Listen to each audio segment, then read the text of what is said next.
नमस्कार साथियों, पैसा और बाजार चैनल पर आप सभी का हार्दिक स्वागत है। राजेश जी से मैं एक प्रश्न पूछना चाहता हूं भारतीय अर्थव्यवस्था के विषय में।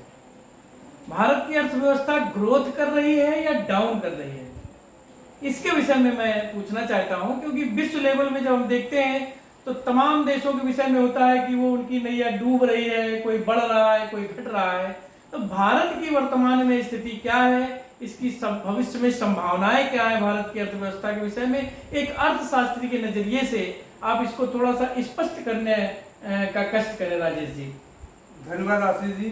विषय बहुत बढ़िया है कि दो ही चीज जिंदगी में या जीवन में या देश में सभी के लिए जरूरत होती है, अर्थ और दूसरा हेल्थ। तो हेल्थ और अर्थ से हेल्थ का संबंध है। तो जहाँ तक देश की हेल्थ की बात है तो देश की हेल्थ की बात अर्थ के साथ जुड़ी हुई है। तो भारतीय अर्थव्यवस्था कैसी कर रही है, तो आप पहले गौर करने के देखेंगे कि आप अपने आसपास देखना शुरू करेंगे तो आपको बहुत सारी चीजें बदलती हुई दिखाई देंगी। क्योंकि जब रोज हम देखते हैं तो हमें पता नहीं चलता है कि कितना हमारे देश में बदलाव हो रहा है, और जब हम कहीं आंकड़े पढ़ते हैं और कहीं से तो थोड़ा सा समझ में आता है। इसलिए और ज्यादातर आप देखते हैं कि यदि हम न्यूज देख रहे हैं, चाहे हिंदी न्यूज हो, चाहे अंग्रेजी न्यूज हो, चाहे समाचार पत्र पढ़ रहे हैं, तो जो खबरें आपको मिलती हैं या तो वो पुरानी होती है और ज्यादातर उसमें नकारात्मक चीजें ज्यादा होती है। तो और इसलिए हमारी सकारात्मक चीजों पे ध्यान नहीं जाता है। लेकिन जो लोग अर्थव्यवस्था को ध्यान देते हैं, अर्थव्यवस्था हमेशा मतलब आशावादी होती है। आप आगे के फ्यूचर के बारे में सोचते हैं तो उसी तरीके से यदि अर्थव्यवस्था के बारे में देखें तो भी एक मॉर्गन स्टैनली जो यूएस की बहुत नामी गामी जो रैंकिंग एजेंसी है, अभी आप बीच में पढ़ा होगा, शायद किसी ने ध्यान दिया होगा कि एक फिच एजेंसी ने अमेरिका की रैंकिंग को कम किया था। तो उससे बाजार में, दुनिया के बाजारों में एक दिन बड़ी हलचल मच गई थी। तो अभी मॉर्गन स्टैनली उसी तरीके की एक रेटिंग एजेंसी है जो भारत के बारे में जो आउटलुक दिया है 2031 का, तो अपनी बात करने के लिए हम उसका सहारा लेना चाहेंगे जी। तो वो उसका कहना है कि जो भारत की अर्थव्यवस्था जिस रफ्तार से बढ़ रही है, भारत की अर्थव्यवस्था 6.7 से जीडीपी बढ़ रही है, जो दुनिया में सबसे जो बड़े देश हैं जिनकी अर्थव्यवस्था बड़ी है उनमें भारत की अर्थव्यवस्था सबसे तेज बढ़ रही है। वाह, बहुत तो ये जो हम इस अमृत काल में चल रहे हैं, जो भारत आज जो अपना जो ये 25 साल जो डिसाइड किया कि अमृत काल है और 25 साल बाद हम 100 साल अपनी आज़ादी की पूरा करेंगे, तो ये जो स्वर्णिम काल है उसकी ये शुरुआत है।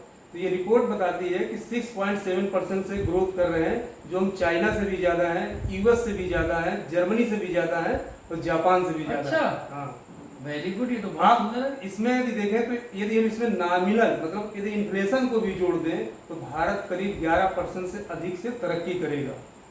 अब इसको समझने की जरूरत है कि इस तरक्की यदि करेगा तो एक कहाँ से करेगा।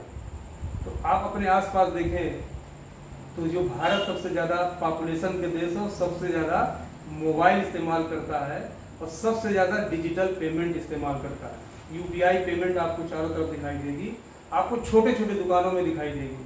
तो भारत डिजिटलाइजेशन में काफ़ी अग्रणी हो गया है और वो डिजिटलाइजेशन इस तरीके से इस्तेमाल कर रहे हैं, हम चाहे वो अपने एआई में, आर्टिफिशियल इंटेलिजेंस में और अपने काम काज में आप देखें तो डिजिटल हम काफ़ी ज़्यादा हो गए हैं।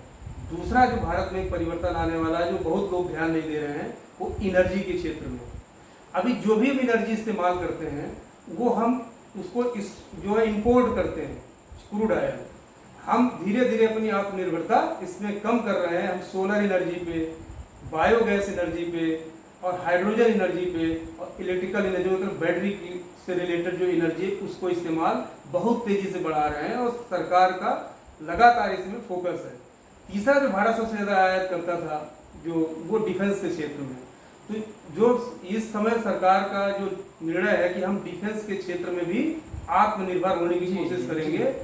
और जो सबसे बड़ी चीज़ है कि जो भारत बहुत दिनों से लगातार प्रयास कर रहा था और उस प्रयास का नतीजा है कि हम आज यहाँ तक पहुँचे हैं और आगे हम एक अच्छा भविष्य देख रहे हैं भारत का। तो हमारे यहाँ जो रिसर्च है, आईआईएम, आईआईटी और जितने भी रिसर्च हैं, तो बहुत सारे जो युवा हैं और बहुत सारे जो हमारे देश के उद्योगपति हैं, इसमें फोकस किया है कि हम बहुत सारे स्टार्टअप कर रहे हैं। तो बहुत सारे स्टार्टअप जब भी करेंगे, कुछ फेल होंगे, कुछ पास होंगे, लेकिन हम बहुत सारे इन्वेस्टमेंट कर रहे हैं इसलिए भारत की अर्थव्यवस्था बहुत तेजी से बढ़ रही है। यदि इसमें इन्फ्लेशन जोड़ दें तो 11% से ऊपर होती है, और यदि 11% से ऊपर अर्थव्यवस्था हो तो क्या परिणाम होगा? तो ये 2031 तक भारत दुनिया की तीसरी अर्थव्यवस्था हो जाएगी। अरे वाह, ठीक है, 2031 तक। हाँ, जापान और जर्मनी को पीछे कर देंगे, मॉर्गन स्टैनली की रिपोर्ट कहती है। हम इस रिपोर्ट को ना भी माने तो आप देखेंगे कि 6.7 से बढ़ रहे हैं और 5-6% की महंगाई तो 11-12% हो जाता है।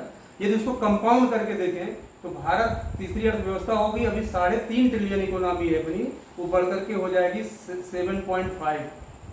अब चूंकि हम लोग बाजार से रिलेटेड लोग हैं, शेयर मार्केट से और म्यूचुअल फंड और ये सारी चीज़ें में निवेश करते रहते हैं या निवेश की लोगों को बताते रहते हैं, तो उसमें क्या प्रभाव पड़ेगा? तो जो मार्केट कैप है भारत का, अभी दुनिया के 10 बड़े देशों में है, इसमें भारत का मार्केट कैप बढ़ करके जीडीपी को भी पार कर जाएगा।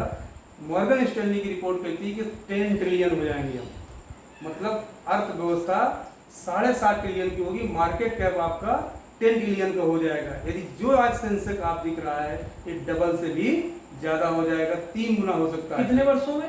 केवल 7 साल में। ओह, ठीक है, तो एक बहुत बड़ा अपॉर्चुनिटी है निवेशकों के लिए कि वो निवेशित रहें इस समय। अब इसे होगा क्या? अभी बहुत सारी चीजें ऐसी हैं कि यदि ये 7.5 ट्रिलियन की हो जाएगी तो आम आदमी को क्या फायदा होगा?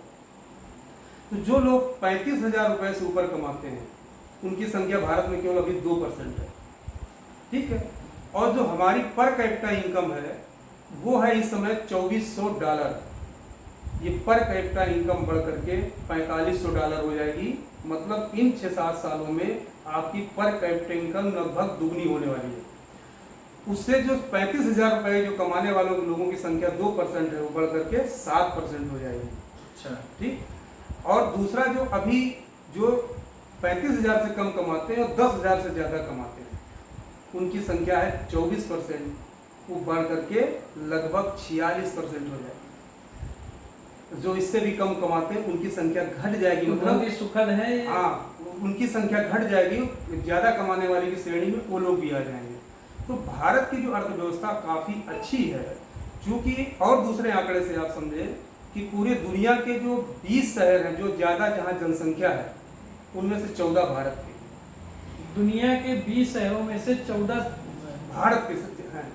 और उन 14 जो रिपोर्ट कहती है कि ये 14 शहर है, इनमें जो एनर्जी कंजम्पशन है वो 60% बढ़ जाएगा।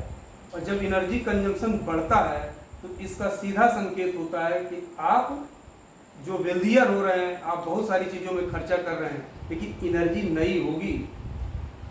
वो एनर्जी जो आज इस्तेमाल कर रहे हो डीजल पेट्रोल, ये एनर्जी नहीं होगी, वो सोलर एनर्जी होगी, बायोगैस होगी, हाइड्रोजन होगा। तो ये सारी चीज़ें ये सुखद हैं। अब रही बात कि कुछ लोगों का देखना है, जरूर है भारत में आज भी इतना बड़ा देश है, गरीबी है, बहुत सारे लोग जो सरकारी योजनाओं पर निर्भर हैं, लेकिन लगातार धीरे धीरे इसमें सुधार हो रहा है। जो अति गरीबी के क्षेत्र के लोग थे उनमें कमी आई है। तो ये लगातार सभी सहयोग है सभी नागरिकों का।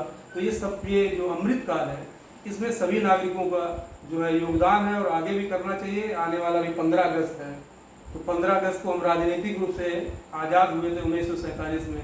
इस 25 साल में हम लोगों को प्रण लेना है कि हम आर्थिक रूप से आज़ाद होने वाले हैं और भारत का झंडा, जिसे पहले सोने की चिड़िया कहा जाता था, हमारा मानना है कि आने वाले समय में लोग भी भारत को सोने की चिड़िया कहेंगे। वाह, बहुत सुंदर। तो भारत फिर से सोने की चिड़िया बनने के रास्ते पे है, बिल्कुल अग्रसर है। और जैसा कि बातचीत से लग रहा है कि आने वाले जो 25 साल हैं इनमें हम फिर वही पुरातन समय के उसमें लौटने वाले हैं और भारत को सोने की चिड़िया कहा जाता था और कहा जाएगा। इसमें एक बात और जोड़ना चाहेंगे कि आप यदि निगाह दौड़ाएंगे तो आपने भारत में बहुत अच्छे हाईवेज बना लिया है, ये इंफ्रास्ट्रक्चर में बहुत अच्छा काम हुआ है। भारत ने बहुत सारे रेलवेज इंफ्रास्ट्रक्चर में काम किया है, जहाँ डीजल से तो आप इलेक्ट्रिक में चले गए। और दूसरा जो है जो गुड्स कैरियर का जो पटरी थी, लाइन थी, वो भी भारत ने अलग करने की कोशिश की है। बहुत दूर दराज तक रेलवे को पहुंचा दिया, बहुत सारे एयरपोर्ट बन रहे हैं और बन चुके हैं। तो इंफ्रास्ट्रक्चर में भारत ने बहुत अच्छा काम किया, पोर्ट्स में काम किया। ये दिखाता है कि भारत की आगे की जर्नी भारत के लिए होने वाली है।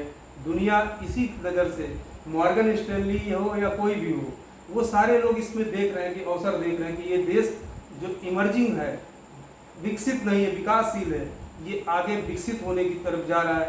हाउस होल्ड की इनकम बढ़ेगी, वो खर्चा करेंगे, संसाधन जुड़ाएंगे, अर्थव्यवस्था चलेगी तो हम लोग सब लोग संपन्न होंगे तो अच्छा लगेगा। ये देश सुंदर रहेगा। आने वाला समय देश के लिए बहुत स्वर्णिम है, तो ये अमृतकाल भारत का ही है। बहुत बहुत धन्यवाद राजेश जी, सुन के बहुत ही अच्छा लगा। और भारत बहुत ही मजबूती के साथ आर्थिक रूप से मजबूत होने के लिए अग्रसर है, ये आज जान करके बहुत ही खुशी हुई। बहुत बहुत धन्यवाद राजेश जी, नमस्कार। बारंबार धन्यवाद।